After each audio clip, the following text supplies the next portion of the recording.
Հայաստանը վաղ թե ուշ կանդամակցի ՆԱՏՕ-ին, համոզված է տարածաշրջանային հետազոտությունների կենտրոնի ավագ վերլուծաբան Դավիթ Շահնազարյանը, ըստ նրա հենց տարածաշրջանային գործընթացներն են տանում դեպի անդամակցում։ Այսօրվա աշխարհը քաղաքական անկայունության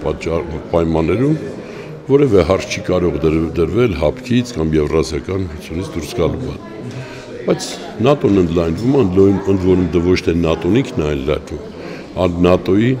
հարևան պետություններն են այս քաղաքականություն տանում, որ ՆԱՏՕ-ն ընդլայնվում։ Քաղաքագետը նկատում է, որ Հայաստանի արևան Թուրքիան արդեն իսկ ՆԱՏՕ-ի անդամ է, իսկ Վրաստանն ուղիղ գծով գնում է դեպի հյուսիսատլանտյան դաշինք, Հայաստանն ուղղակի այլ ընտրանք չունի։ ԱՊՀ-ն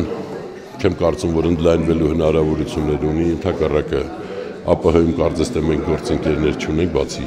իրավագաբանորեն հաստատված գործընկերոջ Ռուսաստանից, ԱՊՀ-ն դա Ռուսաստանի հետ հարաբերություններ ունեցող երկրների ակումբ է։ Պարոն Շահնազարյանը չի կարող կանխատեսել, թե հատկապես երբ Հայաստանը կանդամակցի ՆԱՏՕ-ին, Երևանի մամուլի ակումբի ղեկավար Բորիս Նավասարդյանը դժվարանում է նույնիսկ կանխատեսել հնարավոր է Հայաստանի անդամակցությունը։ Ես ամեն դեպքում վանգան չեմ։ Տարածաշրջանում այսօրվա զարգացումներն ըստ պարոն Նավասարդյանի այլ ավելի են դժվարացնում կանխատեսումները Հայաստանի հնարավոր անդամակցության առումով, բայց բոլոր դեպքերում Հայաստանը գայթակղիչ է ՆԱՏՕ-ի համար հենց թեկուզ որպես սպառնալիք։ ՆԱՏՕ-ի համար ցանկացած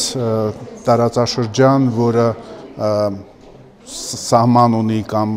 մոտ է գտնվում ՆԱՏՕ անդամ երկրներին, ինքը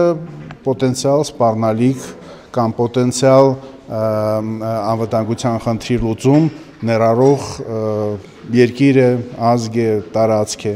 եւ Հայաստանը բացառություն չի, հաշվի առնելով, որ մեր անմիջական հարևանությամբ հրդեհ է կարելի ասել, եւ ցանկացած պահի Հայաստանի դերակատարությունը կարող է կարևոր լինել այն խնդիրների լուծման համար, որը իր անդամների համար լուծում է ՆԱՏՕ-ն։ Հայաստանը կարող է օգտագործել ՆԱՏՕ-ն որպես իրեն հուզող խնդիրները քննարկելու հարթակ, պարզաբանում է Հարավային Կովկասում ՆԱՏՕ-ի ներկայացուցիչ Վիլյամ Լահուն։ Ամեն անգամ, երբ Հայաստանը գնում է ՆԱՏՕ, խոսում է Ղարաբաղի, Ադրբեջանի եւ Թուրքիայի մասին եւ աշխատում է համոզել դաշինքի անդամներին Հայաստանի տեսակետների շուրջ։ Հետևաբար սա կարևոր հարթակ է Հայաստանի համար։